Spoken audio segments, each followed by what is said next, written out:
Tá, joia. Tá bom? Posso começar, então, né? Pode sim. Boa noite, é um prazer contar com a presença de vocês em mais uma live do Gracinha. Para quem não me conhece, eu sou a Sandra, orientadora do 6º e 7º ano do Fundamental 2. Bom, durante esse período de isolamento, em função da pandemia, o Gracinha tem se empenhado para responder da melhor maneira possível às muitas demandas que chegam decorrentes tanto do novo modelo de trabalho de ensino-aprendizagem, quanto das novas formas de relação que têm se estabelecido. Essas duas frentes são prioridade da escola e têm igual relevância para nós. Nós temos buscado, todos os dias, novas formas de trabalho nesse modelo remoto, mas sabemos e ressaltamos que esse modelo, que é contingencial, não substitui em igual medida a qualidade e a potência da presença, seja no campo pedagógico, ou seja nas relações. Ainda estamos imersos nessa nova realidade e não sabemos por quanto tempo, e vivendo todas as dificuldades e angústias inerentes a essa mudança, mas certamente no futuro nós conseguiremos ver os ganhos desse período, porque há ganhos, seja no melhor uso da tecnologia, seja uma maior valorização das relações interpessoais, seja nas ações de solidariedade que se multiplicam. Para relembrar rapidamente as ações da escola, em primeiro lugar, o Gracinha, uma das unidades da Associação pela Família, a SPF, também é parte das redes de solidariedade que vem se formando pelo Brasil. A SPF mantém o Centro de Convivência Clarice e Gracinha, ambos no Butantã, e a Escola Colibri, que fica no município de Embu das Artes. Nesses locais são atendidos adolescentes e crianças em situação de vulnerabilidade social, cujas famílias, na maioria, com empregos informais, que estão sendo muito afetadas. Então, diante desse cenário, a instituição lançou uma campanha de arrecadação de alimentos e produtos de higiene e de limpeza. A campanha continua, mas já foram arrecadadas e distribuídas 15 toneladas de alimentos, além de 500 kits com produtos de higiene e limpeza. Muito disso graças às doações feitas por vocês. Então, aqui fica o nosso sincero agradecimento por essa participação, reforçando que a campanha continua. Nós também fazemos parte da rede de proteção solidária, junto com outras escolas e Fab Labs também. Conforme o Wagner, nosso diretor, já relatou em uma das lives, a escola disponibilizou o nosso Hack Lab e com a parceria dos nossos profissionais e de muitas famílias voluntárias, nós continuamos produzindo as face shields, que é aquele equipamento de proteção individual necessário para os profissionais de saúde. Já foram produzidas 1.200 unidades e doadas para mais de 15 entidades, entre elas o Hospital das Clínicas, o Hospital São Paulo, a Santa Casa de Batatais, a Unidade Básica de Saúde de Taboão da Serra. Temos a intenção de produzir mais e, para isso, toda ajuda é bem-vinda. Se vocês puderem e quiserem colaborar, podem preencher o formulário que aparece agora no link. A conversa de hoje é a 5ª transmissão ao vivo do Gracinha nas redes sociais, desde que foi imposto o isolamento social. Na primeira delas, que nós contamos com mais de 250 pessoas, nós falamos um pouco sobre as posições adotadas do Gracinha, explicitando por que fizermos essas escolhas. Naquela oportunidade, nosso foco foi mais nas dúvidas das famílias. No dia 15 de abril, a gente recebeu a ex-aluna Paula Saqueta, formada em jornalismo e cineasta, contando um pouco da sua trajetória e trazendo sugestões de filmes para o período da quarentena. Depois, no dia 22 de abril, nós contamos com a presença do Gines Planas, que é pai de 2 alunos nossos, e voluntário no trabalho desenvolvido no Hack Lab da escola, para conversar um pouco sobre esse trabalho e também sobre a experiência de isolamento na família. Na semana passada, dia 30 de abril, novamente o Wagner fez uma transmissão com foco nas dúvidas e desafios pedagógicos dos diferentes níveis. Hoje, nós contamos com a presença do Christian Dunker para conversar um pouco com vocês sobre os impactos psicossociais do isolamento social. Sabemos que é pouco tempo para um tema tão complexo, mas essas conversas poderão se estender em outros momentos posteriormente. A ideia é abrir espaço para as reflexões, de tantas frentes que a experiência da pandemia nos traz, para pensarmos em caminhos para poder vivenciá-la, individual e coletivamente, da melhor maneira dentro do possível. O Christian é professor titular do Instituto de Psicologia da USP, membro da Escola de Psicanálise do Fórum do Campo Lacaniano, coordenador do Laboratório de Teoria Social, Filosofia e Psicanálise da USP, e professor convidado em mais de 20 universidades estrangeiras. Também é autor de livros e possui um canal no YouTube. Ele fará uma fala de cerca de 30 minutos. Na sequência, nós abriremos para perguntas. Nós já recebemos algumas perguntas antecipadamente, que eu vou colocar aqui já para aquecer a conversa, e após a exposição do Christian, nós abriremos para as perguntas que vocês forem enviando. Não conseguiremos responder a todas, é claro, mas vamos tentar abarcar o maior número possível. Christian, boa noite, seja bem-vindo. Eu agradeço em nome da escola e da comunidade a sua disponibilidade em vir conversar conosco de um tema tão delicado e necessário. Algumas perguntas nos foram encaminhadas e giram em torno de entender e refletir sobre a experiência do confinamento para os adolescentes e para as crianças, considerando a privação de liberdade, a manutenção da motivação em relação à vida e à escola. Uma outra questão diz respeito sobre como lidar com as redes sociais nesse período, pensando nos aspectos positivos e negativos da tecnologia. A palavra é sua. Obrigado, Sandra. É um prazer voltar aqui a ter um contato com vocês do Gracinha. Hoje meus filhos estudaram quando pequenos. Me lembro de tantas vezes buscar, levar, a participar na comunidade. É uma escola bastante comunitária. Eu acho que esse é um traço louvável, é um traço muito importante para a gente começar essa conversa sobre o confinamento e o impacto social das redes digitais, né? Eu queria falar a partir da minha experiência como professor na USP, mas também do que a gente tem monitorado em termos do impacto de saúde mental e de sofrimento que essa experiência tem representado para as pessoas, né?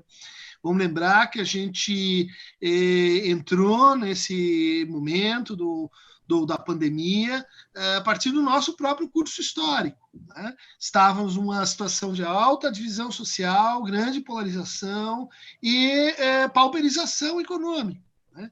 Então, em cima disso, a gente tem uma situação que vai dividir famílias, reunir artificialmente famílias, vai colocar pais e filhos juntos, vai suspender esse patrimônio simbólico que a gente às vezes não reconhece, mas que se chama cotidiano, né?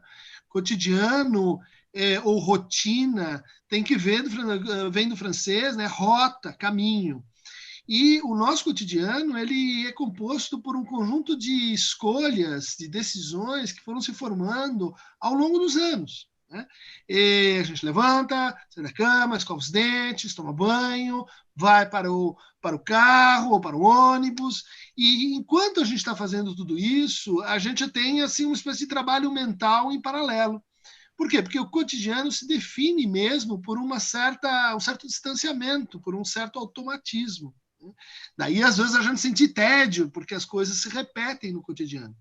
Bom, mas essa distância entre as decisões pré-tomadas e esse trabalho de, ao mesmo tempo, ir pensando o que vai ser o jantar, o que vai ser o fim de semana, aquele diálogo que eu tive com quem eu gosto, aquele outro diálogo pendente com quem eu me irritei, esse trabalho de elaboração e de divisão, ele é suspenso quando a gente não tem mais o cotidiano. Ou seja, isso nos foi tirado, isso nos foi assim, nós perdemos isso, né?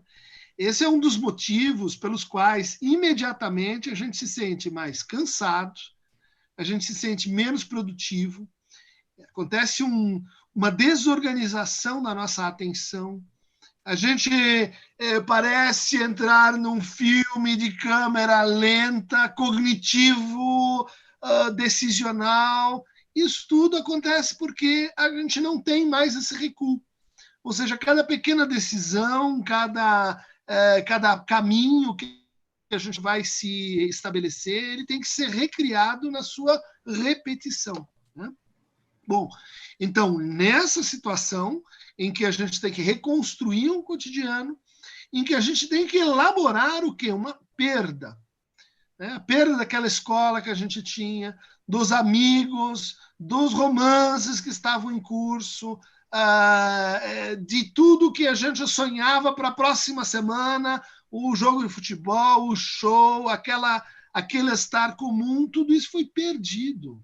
Né? E quando a gente perde, a gente é convocado a um trabalho psíquico chamado luto. Né? Ou seja, nós temos que reconstruir o cotidiano e, ao mesmo tempo, nos despedir de uma forma de vida que nos era tão preciosa. Né? Isso explica também, em segundo lugar, porque estamos, assim, combalidos, né? Porque estamos submetidos a um trabalho mental extra. Bom, mas, além disso, né, se colocam duas outras tarefas, né? A terceira tarefa é, assim, se organizar em relação a um perigo real, né, chamado Covid, né, que representa um problema para a nossa gestão, para a nossa elaboração do medo. É preciso ter medo, é importante ter medo. O afeto do medo é um afeto assim, muito ligado à nossa sobrevivência. O medo coloca para a gente o quê? Avaliação de risco. Né? Vamos, não vamos, vamos para frente, vamos para trás. O medo a gente enfrenta com informação, tem que ler, né? Com decisões na vida cotidiana para se afastar de possibilidades de contágio. Né? Tudo isso é o quê? É outra tarefa psíquica. Né? Está tomando nossas forças e nossas leituras e jornais e informações. Isso é uma experiência global, ou seja, nós não temos só que elaborar o que está acontecendo aqui na cidade de São Paulo, mas é uma situação mundo, né? Não são tantas situações em que a gente tem que pensar tão globalmente, né? E a gente tem um quarto fator, né? Que é o fato de, contrariados em casa, né, tendo perdido o nosso cotidiano, uma série de projetos, exposto a, sim, relações que podem ser altamente radioativas, né, que são ótimas quando a distância é 3 metros, mas elas se tornam muito tensas quando isso se reduz para alguns centímetros. Né? Eu estou usando aqui uma metáfora relacional, né? Bom, essa situação aviva na gente nossos complexos, nossos fantasmas, nossos demônios, nossas piores angústias. Né? Então, a gente está, assim, sofrendo mais. Né? A gente está diante de 4 tarefas que nos sobrecarregam, mas também nos colocam em confronto com os nossos piores fantasmas. É por isso que a gente está sonhando mais também. A gente trabalha, a gente sente que à noite assim, tem todo um trabalho de elaboração em relação a um cotidiano que nem sempre é tão rico assim. Aliás, ele, para muitos, se empobreceu. Né? Então, qual seria uma primeira atitude razoável, contando e apresentando o quadro dessa maneira? Né? Aceitar que estamos num estado de exceção. Aceitar profundamente que perdemos. Nem sabemos direito o que era o valor daquilo que a gente perdeu, mas a gente perdeu. Né? Essa é a primeira tarefa do luto lá para o Freud. Né? Realizar que perdemos e elaborar o que foi que perdemos naquilo que perdemos. Né? O que é que eu tinha no Gracinha que eu nem me dava conta e agora sumiu da minha vida. Né? Está fora. Né? Esse trabalho ele precisa de um certo cuidado. Ele precisa de um certo acolhimento, ele precisa de um certo espaço para poder acontecer. Né? Ele precisa de um tempo, que não é assim o tempo do cronômetro. Para um vai demorar mais, para outro vai demorar menos. Né? Essa diversidade é muito importante de ser respeitada. Bom, infelizmente, a gente tem discursos que estão dizendo assim, nas escolas, nas universidades, nas empresas, vamos em frente. Vamos em frente sem pausa. Vamos em frente porque a gente, explicitamente, não pode perder. A gente não pode perder tempo, a gente não pode perder conteúdo, a gente não pode perder dinheiro, a gente não pode perder a aceleração que a gente vinha vivendo, né? É preciso, assim, tomar isso como uma espécie de engasgo e recompor e continuar, então, no mesmo nível de produtividade, de criação, de empenho, de dedicação que a gente tinha antes. E isto não vai dar certo. Isto, alerta de saúde mental, isso não vai funcionar, né? Quer dizer, posto que temos que fazer todas essas elaborações e ainda lidar com um elemento que chama-se idealização de desempenho. Outro elemento que chama-se comparação de desempenho. Ou seja, fazer tudo isso e ainda manter o nível de aceleração que é elevado. Elevado para as nossas crianças, nossos colégios de, vamos chamar assim, de ponta, né? Isto é também, eu posso dizer assim, a perda de uma oportunidade, né? Talvez uma oportunidade que não vai se repetir muito nessa geração. Esperemos que não, né? Oportunidade de entrar num espaço de excepcionalidade, né? Numa viagem. Se vocês quiserem, podem pensar assim, uma travessia no deserto, ou um tempo de calmaria de um navio parado no mar. Mas é uma viagem. O luto é uma viagem, a recriação do mundo é uma viagem. Todos os momentos de extrema criação, eles têm esse parentesco com a viagem, né? Então, o que era a guerra para os antigos? A guerra. Ulisses, né? Sai de Ida, vai para Troia e conta a maior história que nós conhecemos, né? Uma viagem que conta a história de uma guerra, né? A guerra também faz um parênteses, né? O que a gente tem numa guerra é o que? Perda de vidas, mas é uma história que passa, né? É uma vida que se divide entre antes disso e depois disso. Tá? É um patrimônio simbólico, se você sabe usar, né? Ou seja, eu faço a pergunta aqui, que história você vai querer contar dessa epidemia? Para os seus netos, para os seus filhos, e que seus filhos contarão para os filhos deles. A história de alguém que permaneceu embaixo da coberta, comendo chocolate, dizendo uma hora isso vai passar, vai passar, vai passar. A história daquele que continuou no mesmo não conseguiu, mas no mesmo estado de aceleração e déficit, ou a história daquele que se recolheu num momento de parênteses, eclipse no mundo, e pensou sobre sua vida. E pensou sobre como chegamos até aqui. E escreveu algo sobre isso. E inventou uma nova maneira de ler, de estudar, de aprender, que se aventurou em novas bibliografias, que descobriu novos usos para telas.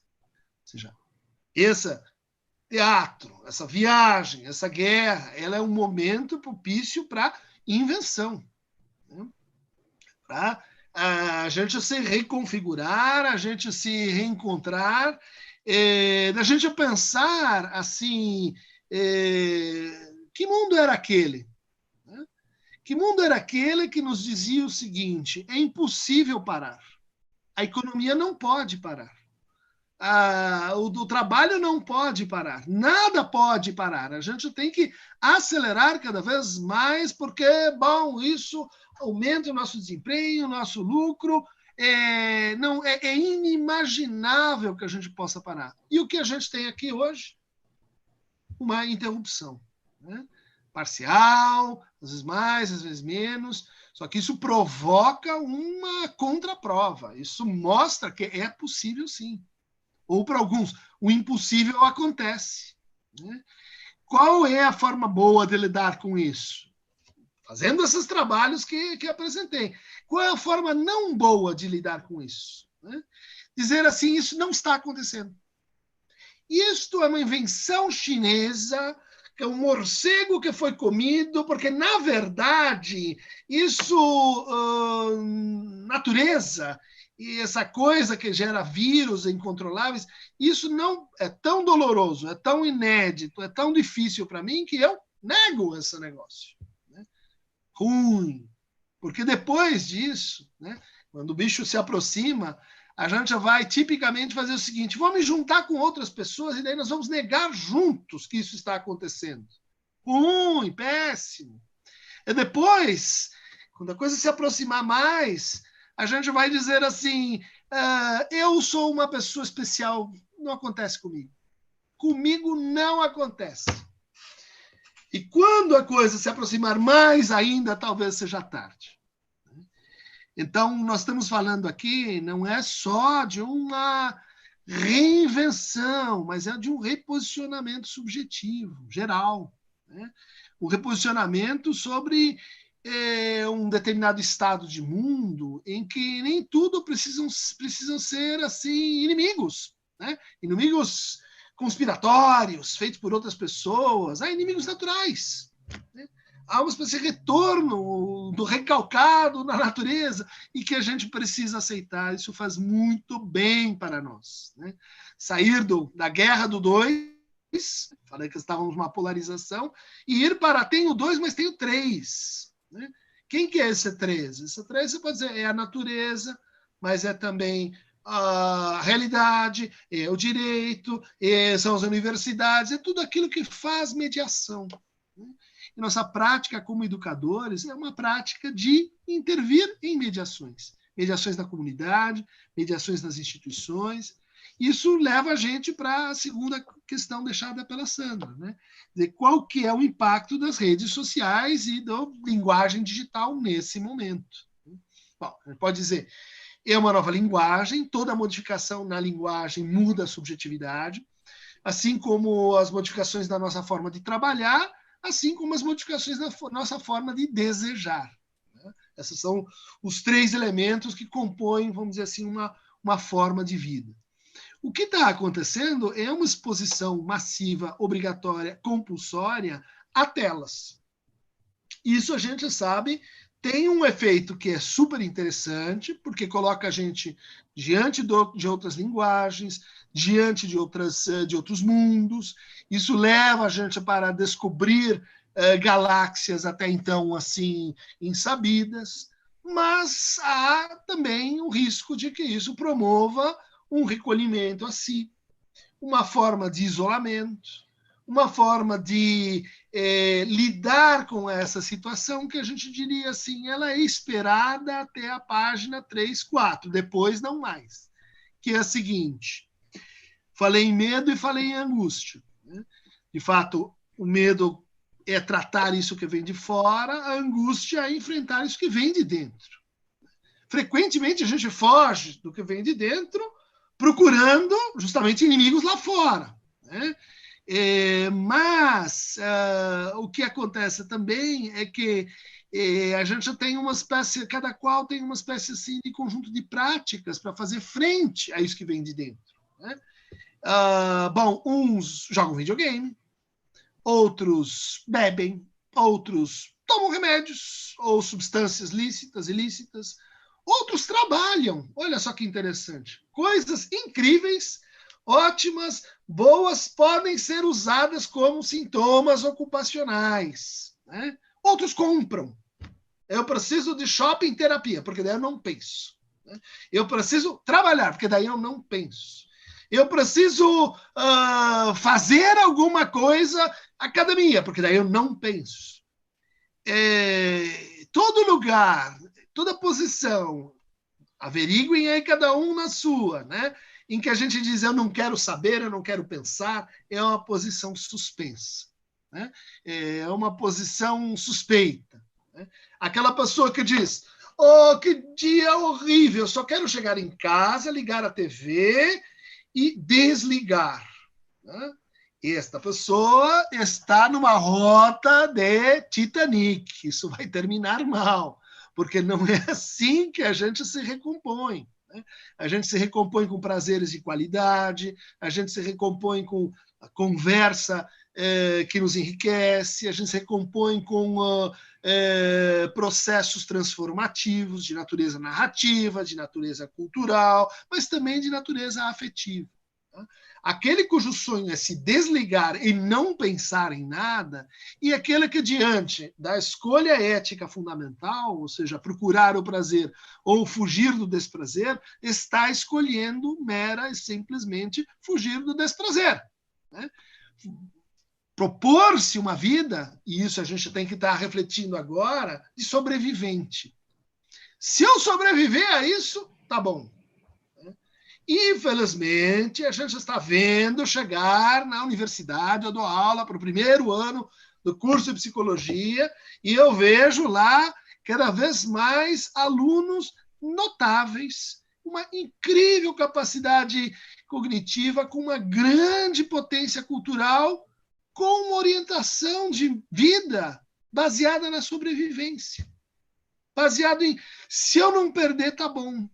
Se eu me adequar, tá justo. Se eu conseguir fazer assim o que se esperam de mim, eu me livro e daí não tem que pensar mais em nada.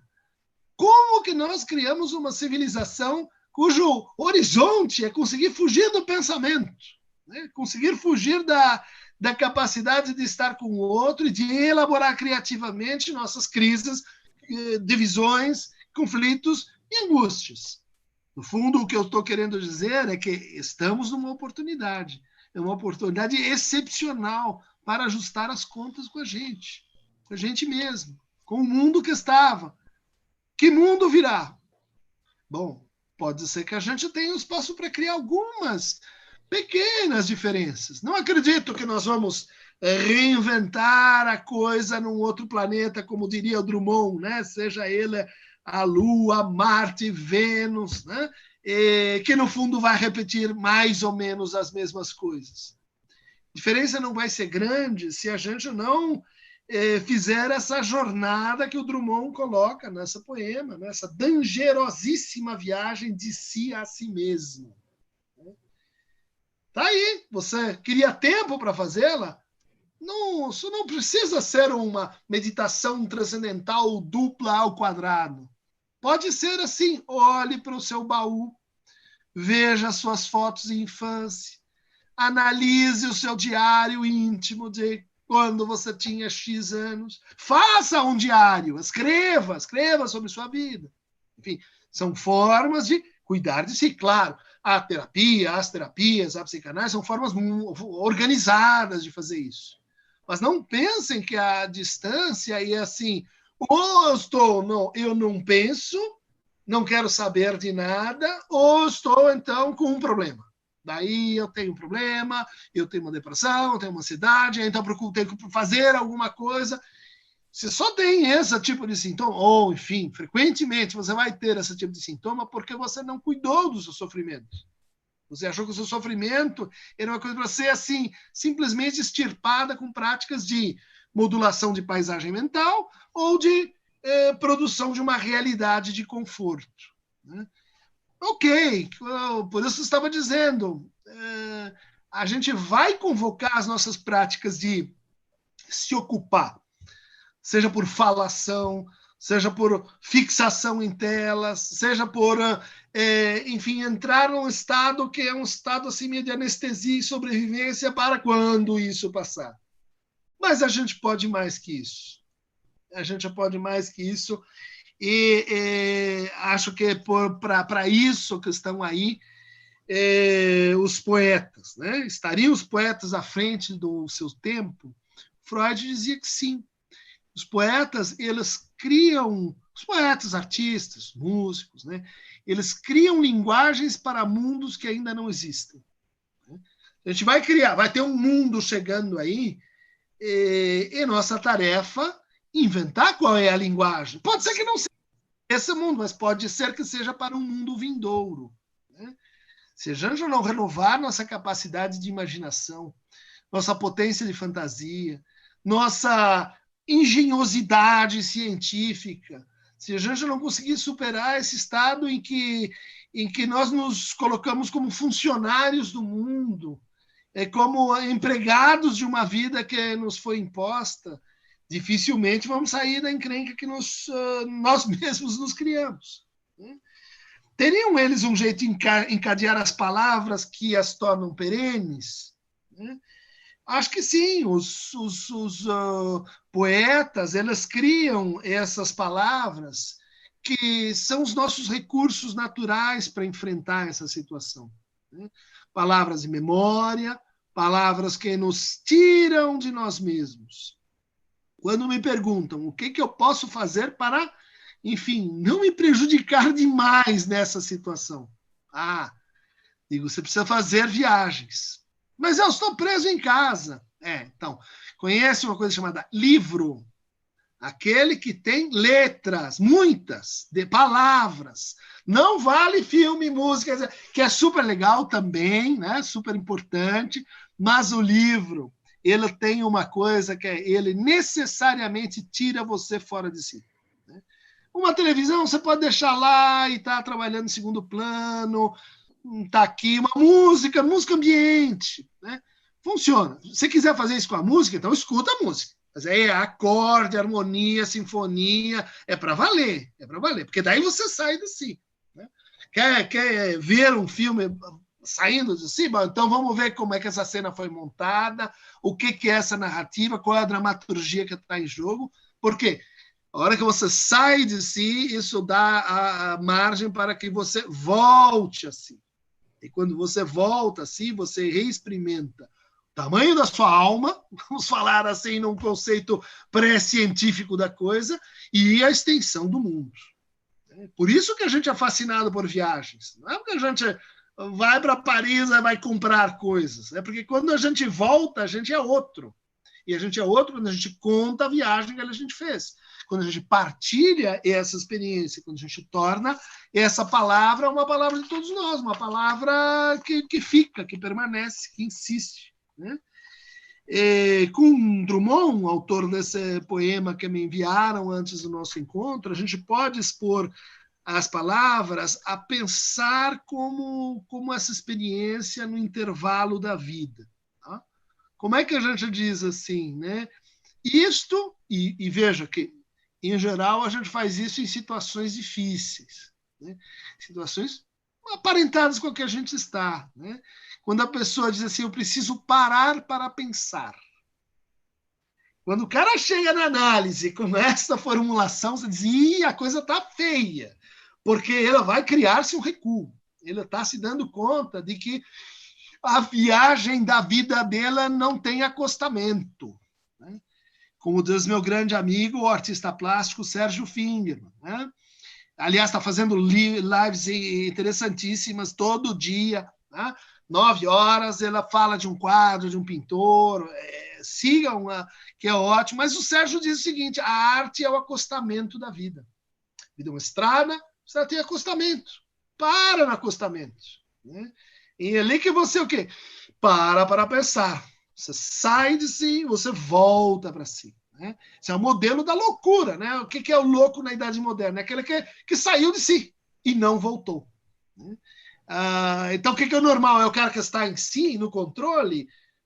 Pode ser, mas esse é o hipernormal, esse é o normalopata, esse é o que não pode parar. Né? Não tem acostamento. Vai. Segue. Não, mas tem um vírus. Não, não importa. Segue. Não, mas as pessoas estão morrendo. Não importa. Vamos em frente. Mas a vida das pessoas. Não, a economia.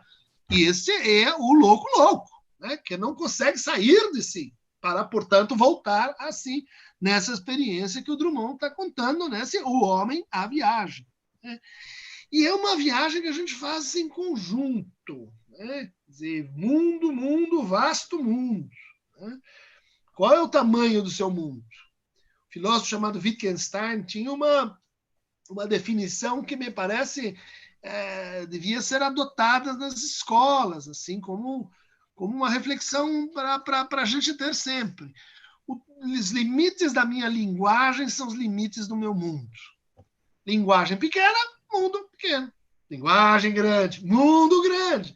Qual que você quer? Qual que você quer morar? Né? Qual o mundo que você quer para você? Aliás, é isso que estamos pensando, enfim, quando esse parênteses terminar. Né? Me perguntam, que vírus mutante é esse que desafia a ciência e todos os cantos da Terra? Né? Poderia responder assim, é uma espécie de revolta da natureza. Né? Não é que ela está encantada, agora voltou a querer coisas, mas é uma espécie de revolta, é uma espécie de retorno da ciência reprimida, né? É um retorno que tem a ver com a Sandra estuda esse pensador chamado Adorno, né? Que fez uma observação muito interessante. Ele disse: o que nos levou a Auschwitz, né? O que nos levou ao pior? Foram forças irracionais? Não. Foi um certo uso excessivo, interno, sem limite, sem acostamento, da própria razão, né?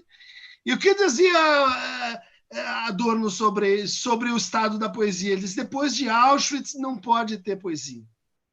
Depois de Auschwitz, a poesia se silenciou para sempre, né? Depois desse... que é? Desse colapso da razão, a gente precisa parar para pensar. Era essa a mensagem, né? Paul Celan, um poeta que se confrontou com ele, disse justamente o contrário. Agora é a hora da poesia, né? Que tempos são esses? Perguntava ele. Quase um crime, pois diz tanto dizer que comprime a gente, né? Bom, aqui como é que eu estou de tempo? Vamos abrir para as perguntas? Outras Podemos perguntas? abrir. E uma... Podemos abrir, sim, Christian. Eu vou recebendo aos poucos. Eu tenho uma primeira que já veio, que é, do seu ponto de vista, como as famílias e a escola podem ver seus jovens em anos de pandemia e vestibular? Como as famílias da escola podem ver... Desculpa, perdi o fim. Eles podem ver seus jovens em ano de pandemia e vestibular. Então, será que vamos ter um vestibular? Será que vamos ter Enem?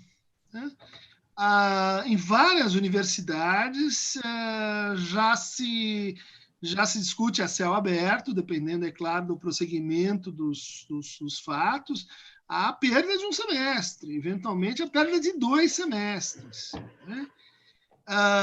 Será que, de fato, não será o caso de fazer uma moratória, né? E de deixar esse ano, né, como um ano que foi um intervalo na nossa vida? Ou então a gente vai pensar assim: eu vou usar, eu vou me superar, vamos dizer assim, eu vou continuar estudando para assim passar à frente daqueles que não podem, que não têm o recurso. 16% dos nossos alunos não têm recursos em informática, não tem banda larga, não tem privacidade, né? Olha que legal, né? São 16% que ficaram pelo caminho. Bacana. Vestibular vai ter menos gente esse ano. Legal, né? Auschwitz. Nunca mais. Agora, de novo. Como é que nós vamos lidar com essa situação que está afetando a todos nós, mas alguns são mais afetados que outros, né? Como é que nós vamos pensar a distribuição dessas perdas, né? O que eu estou querendo dizer é assim: se há uma mensagem para tirar dessa desaceleração, é que, veja, digo isso porque nossas carreiras universitárias elas estão cada vez mais longas, né? Os alunos fazem um curso, 2 cursos, 3 cursos. O ingresso na vida laboral está cada vez mais distante. Essa ideia de que nós precisamos correr para entrar numa faculdade necessariamente é uma ideia que precisa ser revista. O Estatuto das Universidades no Brasil nesse momento, né? Será mesmo que não seria mais interessante passar um tempo em elaboração dessa experiência, em cursos preparatórios, né? A quantidade de pessoas assim cometendo erros flagrantes na escolha profissional está tornando a universidade um vespeiro de jovens decepcionados. Por quê? Porque pressionados a, com 17 anos, fazerem escolhas que às vezes são dramaticamente difíceis, complexas e sem nenhuma relação com o desejo. E daí eu digo para eles, escuta, você quer entrar aqui, você veio assistir alguma aula na USP? Não. Por que você quer a USP e não a PUC? Ah, porque é do Estado. São cursos diferentes. Isso está moendo a sua vida e você não tem tempo, e essa é a conversa. Você não tem tempo de ir lá, assistir a uma aula, assistir outra aula. Veja, eu acho que essa aqui tem mais a minha cara, e essa aqui não tem, eu vou para cá, eu vou para lá. Vamos parar com essa corrida. Essa corrida não está fazendo bem para eles. Né? E eu garanto, porque eu estou lá do outro lado, né? Com os índices de evasão, com os índices de depressão, com os índices de decepção. Por quê? Porque a gente coloca, a gente produz uma idealização com a universidade desse jeito que eles não merecem. Né? Não sei se me empolguei. Sandra, concorda comigo? Concordo plenamente. Vamos lá, vou para mais uma. Você disse, num primeiro momento da transmissão, que o medo é necessário e que com ele precisamos procurar as informações.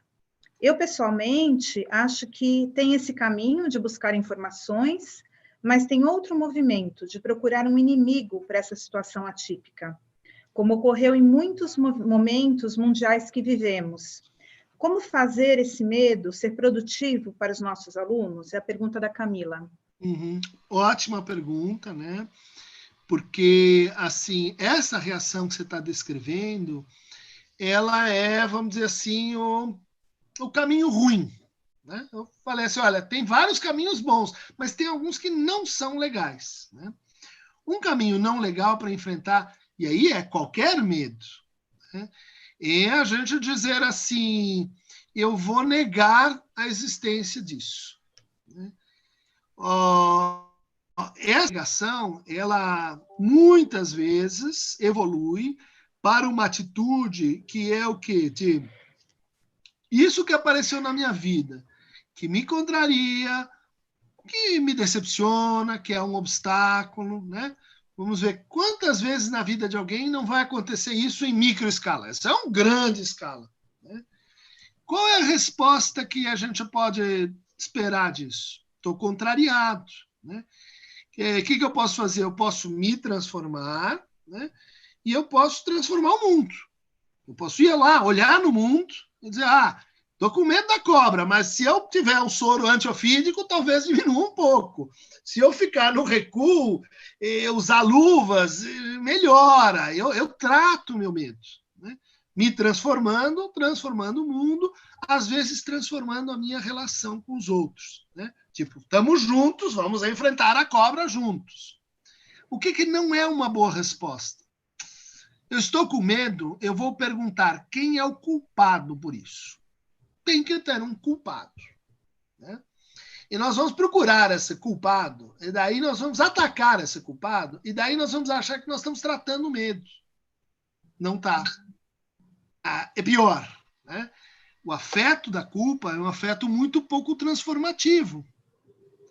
Vejam só, quando acontece uma grande tragédia, um acidente, quando acontece alguma coisa ruim, vejam a ganância que a gente tem para procurar o culpado. Por quê? Porque daí eu ponho a culpa nele, eu me eximo de qualquer responsabilidade e vou em frente. Né? Eu não mudo nada. Eu não mudo o mundo, eu não mudo a mim mesmo. Eu simplesmente aloco aquele medo que eu tinha na forma de raiva para um terceiro, às vezes corretamente, às vezes incorretamente. Né? O que eu estou dizendo? Culpa não é responsabilidade. E responsabilidade não é implicação. Né? Se o outro te faz sentir alguma coisa, né, sobre isso você não tem ingerência. Mas você é responsável por aquilo que o outro fez você sentir. Você é responsável pelo destino que você vai dar para os seus afetos. Você é responsável pela partilha social que você vai encontrar para os seus afetos. E responsabilidade não é culpa. Porque responsabilidade é o quê? Algo que te faz prometer, reparar, reconstruir aquilo que deu errado. A culpa não exige isso de você. A culpa só exige purificação. A minha alma é mais pura. Aquela outra não tão pura. Essa é, vamos dizer assim, onde eu vou despejar a minha culpa e a minha raiva. E é assim que a gente armou um circo que está, enfim, pegando fogo. Não tem outra palavra. Né? Vou para mais uma, tá? Da Ana Pacheco, que é nossa ex-aluna, estuda História na Universidade Federal de Minas Gerais. Ela diz assim, boa noite, Dunker. Vi que você está conduzindo um estudo sobre os sonhos de profissionais de saúde e professores durante a pandemia. Gostaria que você comentasse um pouco mais sobre essa pesquisa. Essa pesquisa se inspira num trabalho da década de 30, de uma jornalista chamada Charlotte Behardt.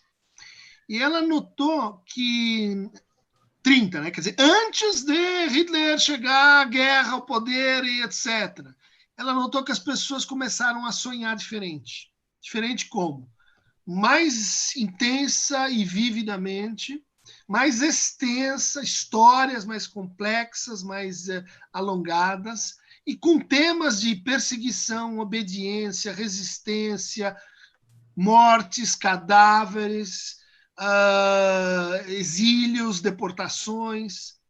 Ou seja, ela coletou 300 sonhos que formaram uma espécie assim, de mapa de um futuro possível, que depois veio a se confirmar. Ou seja, o nosso sonho, ele é uma realização de desejo, como disse o Freud, né? Uma realização deformada, por isso a gente não percebe o nosso desejo ali. Às vezes a gente fracassa na deformação e daí a gente acorda, porque o sonho é um guardião do sono, né? Mas ele é também um sismógrafo social. Ele é uma espécie de... Ele vai acusando onde estamos perto de um terremoto. O que aconteceu? Né? Entramos em quarentena e as pessoas começaram a dizer, né? Eu estou sonhando mais, eu estou sonhando com sonhos de angústia, eu estou sonhando com perseguições, eu estou sonhando com sujeira, eu estou sonhando com sexo, eu estou sonhando muito. E eu não sei por que isso está acontecendo. Hipótese, né? Apresentei aqui no começo da nossa conversa que nós temos muito trabalho psíquico para pôr em dia. Né? Esse trabalho, ele vai então... essa pesquisa vai, então, estudar os sonhos, não só de quem está eu vou chamar na frente de batalha, né? Portanto, exposto a situações muito difíceis de contato com pacientes, mas tem um braço em Minas Gerais, na UFMG, onde a coleta vai ser mais ampla e distribuída. Tem um braço no Rio Grande do Sul e tem um outro braço no Rio de Janeiro, onde a gente vai estudar o corte de gênero, né? Como as mulheres estão sonhando assim diferente dos homens nessa situação, né? É uma espécie de radiografia, um jeito de ter uma radiografia de o que nós estamos fazendo, né, nessa situação de incremento de sofrimento e o que esses sonhos nos dizem das soluções que estão sendo inventadas, né, os futuros possíveis, assim como por isso que quando a gente sonha a gente vira um pequeno cineasta, um pequeno poeta, né, que vai inventando, criando coisas. Então os nossos sonhos eles podem dar uma medida desse mundo passado, né, um raio-x dos nossos conflitos sociais, né, e uma previsão de, enfim, futuros possíveis. Vamos ver se dá certo. Uma pesquisa que está em curso, sim, e que foi atravessada pela chegada do Covid. Convido quem quiser participar, né? A gente tem os relatórios, basta enviar o seu sonho com algumas associações, né? Tanto para a Rose Gurski, lá em Rio Grande do Sul, quanto para o Gilson Iannini, em Minas Gerais. Vamos acho que a mais uma aqui, são duas perguntas, mas elas falam do mesmo tema. Uma é da Cláudia, que é mãe de aluno do 7º ano. Como podemos lidar com os limites e permissões com adolescentes? Exemplos, games para adolescentes de 12 anos. De um lado, mais entretenimento, de outro, ao dano de isolamento e do excesso de telas. E a Alessandra Pimentel, mãe de aluno do 4º ano, se ficar na tela é uma fuga da angústia, devo limitar o tempo de tela do meu filho? Ou deixo ele jogar para aliviar essa angústia? Eu acrescentaria a isso, eu acho que tem um debate que eu acho que não cabe no momento, mas que é bastante importante sobre a perda da experiência no mundo, né? Sim. Isso. Então, questão candente que se torna ainda mais decisiva agora com a redução de instrumentos e práticas, né, que a gente tem para fazer frente a essa situação. Mas vamos considerar o seguinte: o que assim atrapalha, o que é assim problemático é um certo uso da tela, né? É um certo conjunto de usos da tela. Por exemplo, esse uso. Jogo para esquecer. Ruim. Jogo para ter uma prática que substitui minha relação com os outros. Não bom. O outro joga para incrementar a sua sociabilidade. Você vai dizer, ih, caramba, e agora? Como é que eu faço? Saia da, vamos dizer assim, posição de demonizar o objeto, né? Isso vale para telefone celular, isso vale para telas, isso vale para todos os objetos que a gente acha assim perigosos, né? Bom, isso cria o seguinte problema complementar.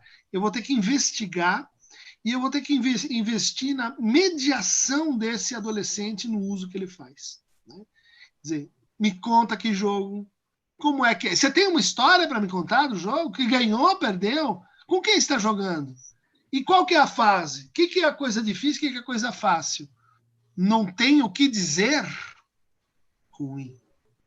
Perda da experiência. Os soldados que voltavam lá da Primeira Guerra Mundial e viram uma coisa tão fora de propósito que não tinham história mais nenhuma para contar. Voltaram em silêncio, diz o Walter Benjamin, né? Voltaram empobrecidos, voltaram, olha, passei por uma guerra, que era uma das grandes coisas que podia acontecer na vida de alguém, só que não tenho história nenhuma para contar. Faça essa pergunta para seu filho que está no videogame, na série, sei lá, tela. Qual história você tem para dividir comigo, né? Qual a concatenação dessa história com outras histórias, né? Quer dizer, como isso cria um hipertexto, ou isso é uma coisa assim circular que isola, que individualiza, que é usada como uma espécie assim de sutura para o fato de que eu não consigo estar muito bem com o outro, né? Então aí, qual que é o maior perigo da televisão? Essa era uma discussão, né, sei lá, 15 anos atrás. Uso ou não de televisão? Pergunta, quem vai ver a televisão junto? Irmão maior? Irmão menor? Não demonize o objeto. Investigue as situações de uso. Isso dá trabalho, né? Porque trabalho e negociação, né? Quer dizer, você não tem uma história para me contar? Eu acho que isso não está te fazendo bem, né? Você, na hora que está com a gente em presença, não tem nada para partilhar, é como alguém que foi para a guerra, e nesses casos é literalmente uma guerra, porque tem Assassin's Creed, tiros e etc. Foi para uma guerra e não tem história. Empobreceu. Empobreceu, vamos ter que reduzir o uso, limitar, conversar a respeito, vai ter que usar outras coisas para talvez compensar, né? E essa é uma, vamos dizer assim, uma situação difícil, porque ela vai opor dois interesses conflitantes dos pais, né? Que é a falta de tempo. A falta de tempo para com os filhos, né? Muitos pressionados pelo trabalho, pressionados pela busca, leva, muitas atividades, etc. Isso a gente vem verificando. Tem uma rarefação da palavra oral, né? Já se apresenta como sintomas estranhos, por exemplo, em alguns países, né? Mutismo seletivo. A criança não fala mais. Mas por que não fala mais? Tem problema fonoaudiológico? Não, ela não fala mais, mas ela escreve, ela pensa. Então, Ela não fala. Por quê? Porque não tem mais ocasião de fala. Ruim. Aí você vai dizer, pune a tela, excesso de tela, porque tela é escrito, né? WhatsApp e tal. Né? Se eu ligo para a minha filha, diga, querida, elas não ligam. Por que não liga? Elas têm medo da situação oral em que você tem outro tempo, você tem um risco subjetivo maior, você tem incertezas, é outra linguagem. Né? Quer dizer, bom é quando as duas linguagens se fertilizam. Se uma linguagem substitui a outra, não tão bom. Acho que a gente, por conta do tempo, vamos para a última. Eu vou juntar duas, porque também falam do mesmo tema, né? A Regina e a Patrícia. A Regina pergunta: você comentou no início da transmissão sobre as relações e as distâncias, positivas e tóxicas. Como administrar essas relações agora que somos obrigados a encurtar as distâncias? E na mesma linha, a Patrícia pergunta, Christian, como incentivar e estimular os adolescentes neste momento, quando sabemos que muitos adolescentes precisam muito do convívio social? Sim. Então, tem boa questão, porque ela reconhece que tem grupos específicos de sofrimento específico. Né? Terceira idade está enfrentando uma encrenca por uma série de motivos. Os pequenos, que não conseguem se virar com tela, estão enfrentando outra encrenca por motivos específicos. Os adolescentes, grupalistas, que estão num processo em que descobrindo o outro, trocando com o outro, namorando, realmente essa é uma situação que vai cair como uma punição inaceitável, né? Como uma situação que vai gerar raiva, que vai gerar indignação, que vai gerar explosividade, né? A perder a paciência. É importante assim estabelecer um certo clima de tolerância do tipo, você vai perder a calma, eu vou perder a calma e nós vamos ter que cada vez encontrar a calma de novo, pedir desculpas, reconstruir a relação, porque estamos preparados para esse momento assim, né, de adoecimento coletivo, de confinamento coletivo. Né? Acho que a adolescência ela vai propor também, nesse contexto, uma coisa que pode ser muito interessante, né? Que é uma certa recuperação da intimidade entre pais e filhos. Né? Talvez, em função da linguagem digital, para essa geração ter se estabelecido como uma linguagem mais ou menos padrão, e por certas características da linguagem digital, ela permite que a gente coloque o privado no público. Tipo nudes. Manda nudes. Privado no público. Né? E ela permite que a gente coloque o público no privado. Né? Então, mães e WhatsApp. Falando sobre o filho e pedindo a cabeça, público invadindo o privado. Nesse cruzamento, o que a gente tem de perdido é a intimidade, que é outra coisa, que não é a privacidade exposta. Né? Não é assim, olha aqui como eu estou fazendo isso e aquilo. Intimidade é compartilhar experiências de indeterminação. Né? Compartilhar angústia, compartilhar incerteza, compartilhar vulnerabilidade, compartilhar sintomas psíquicos. Né? É uma geração que tem uma dificuldade, uma resistência muito grande a isso. Né? Porque vem de experiências ruins. Compartilhei com você, que estava lá teclando comigo, naquele dia, aquela coisa, e você pôs num Face da turma. Nunca mais eu vou fazer isso, porque isso pode ser usado contra mim de uma forma assim, sem precedentes. E você vê pessoas, como elas brincam, né, praticando suicídio social, né, fala uma coisa que depois vai ser ridicularizada. Né? É uma geração já também descrita como uma geração hipermoral, né? Um nível de moralidade muito elevado. Né? Isso tem que ver com a pergunta sobre vestibular. Né? Um nível de moralidade muito elevado e um sentimento de inadequação que é proporcional a isso. Nunca está bom, nunca dá, nunca é realmente isso, nunca estou satisfeito. Estudei, tirei 7. Caramba, adoro. Não tirou 10 por quê? Né? Quer dizer, uma coisa é quando o seu pai dizia isso. Outra é quando você se diz isso. Aí você está numa encrenca. Aí você está numa encrenca que é uma bomba relógio para depressão, para ansiedade, para que essa pessoa tenha dificuldades de compartilhar, de ter uma experiência mais comunitária. Vejam só que interessante, né? Por um lado, as redes sociais nos tornam extremamente sociáveis, né? Nossa sociabilidade ela aumenta muito e a nossa intimidade decai. Né? Os pais se queixam disso. Né?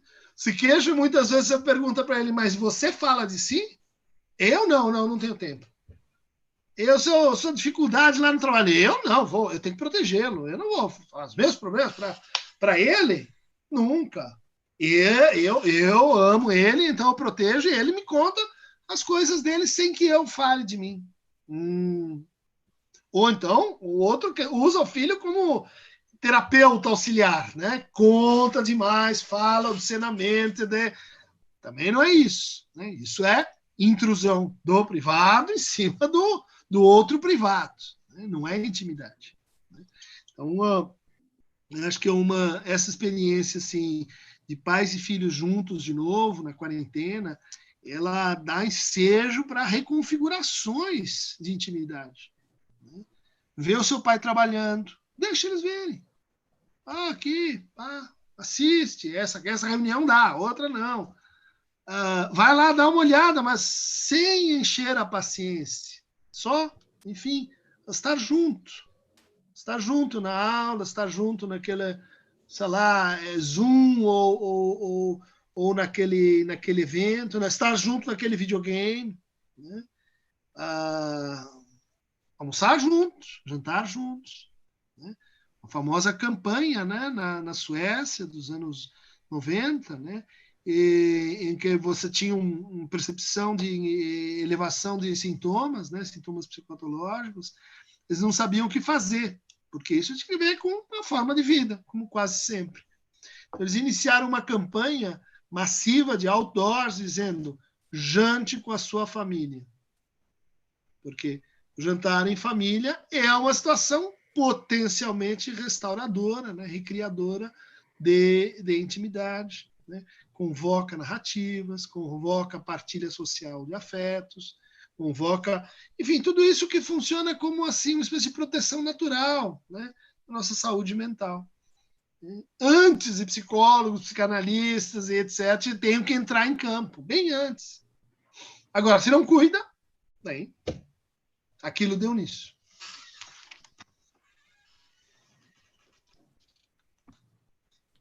Estamos equipando-nos com esse recolhimento para fazer a dangerosíssima viagem a si mesmo? Pergunta aqui. E eu digo, acho que sim. Espero que nosso encontro hoje tenha sido uma forma de nos equiparmos, nos partilharmos, né, recursos e histórias para esse momento. Bom, eu ia te pedir uma última palavra, você se antecipou e fez isso, acho que terminou lindamente, né? Nada mais importante quando a gente debate as questões do mundo que estão muito exacerbadas no momento, e trazendo um pouco daquilo que eu até mencionei junto com a pergunta das duas famílias sobre a questão da experiência no mundo, né? Eu acho que é um problema grave que a gente está vivendo e a gente precisa parar para refletir um pouquinho sobre isso, né? Acho que como toda boa conversa, ela precisa nos levar agora a reflexões individuais. Acho que existe um tempo de elaboração individual fundamental, né? E acho que é disso que você tratou um pouco. Queria te agradecer muito, Christian, em nome da escola, em nome da comunidade, das pessoas que não fazem parte da nossa comunidade, da comunidade do Gracinha, mas também estão nos assistindo. Muito obrigada pela presença e pela conversa. E para a comunidade, para a escola. A gente agradece a participação de vocês. Eu peço desculpas por não dar para ficarmos mais tempo para responder as perguntas, mas nós teremos outros encontros virtuais, ok? Boa noite. Obrigado, gente. Obrigado, Sandra, Gustavo. Aí. Eu que agradeço. Estamos juntos nessa